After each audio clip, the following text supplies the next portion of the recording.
So let's look at my solutions to the hands-on exercises. I'm in 033 Flexbox Google hands-on exercises solutions. I'm going to open up the first one here. And so here are my 7 divs. And I use this emmet to create those 7 divs. So it's always kind of fun, I think, to stop and look at emmet and how do you get it to generate code for you. It's awesome, man. And then I use Google's Flexbox design pattern. I don't know why that feels like a mouthful to say to me. Google's Flexbox design pattern from the Web Fundamentals website, Google's Web Fundamentals website. I use that design pattern, right? Display flex, flex flow, row wrap. And I set the width of each of these divs to 100%. And then I just did a little styling on them. And so the styling is I used this way of selecting each of the individual divs. First one, second one, third, fourth, fifth, sixth, seventh. Selected them and gave them each a background color. I felt like I had to sneeze. Maybe I still do. We'll see what happens.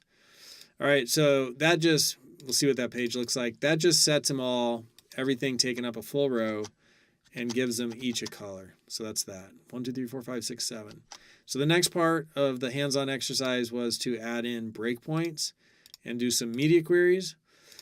And so this page, I did this and that right there, and then that. So I went from that to breakpoint to breakpoint. And so here are my media queries where I set my breakpoints. And for the CSS, I have split vertically. I didn't change main, so everything's still, when it's low, mobile first is each 100% each row. But when we get to 600, right there, right, we have second, third, and fourth taking up 33%. That's that. We have fifth and sixth each taking up 50%. That's that.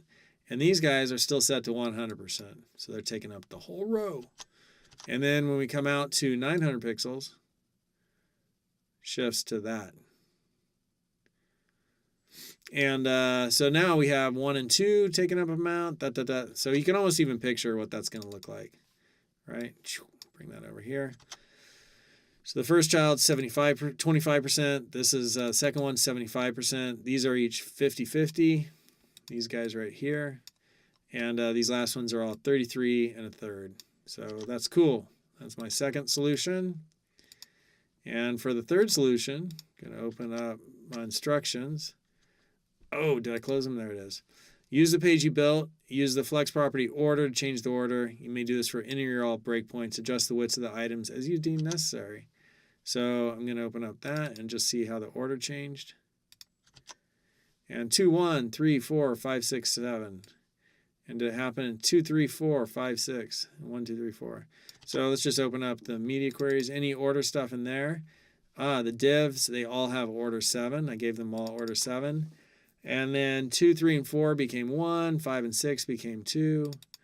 And then a bunch of order changing in there. Just changing the orders. And that with the highest order wins. So 2 has a 1. The second one has a 1 right there, and that's right there. Right? It's in the first place. And same here, second one has a 1. So that goes in first. And then finally, the last part was, I wrote these solutions a while ago, so I didn't just write them. Hands-on exercises, give each of the flex items a background image and make sure it covers the space taken up by the item. So I thought about getting a background image for everyone and having it be different, but I didn't. And so I used the same background image of the puppy. So background image, and for all of them I said background size cover, background repeat, no repeat, and then gave them each a background image, right? So when I look at that, when we look at that, what's it look like? It's a whole bunch of dogs. It's a whole bunch of dogs. It's a dog's life. Kind of cool. It'd be fun if they were different, but kind of looks weird, all of them being the same. But it gives you an idea of, hey, I could start to do some interesting stuff with images. All right, so those are my 4 solutions to the hands-on exercises. In the next couple of videos, I'm going to show you some other layout examples that use Flexbox.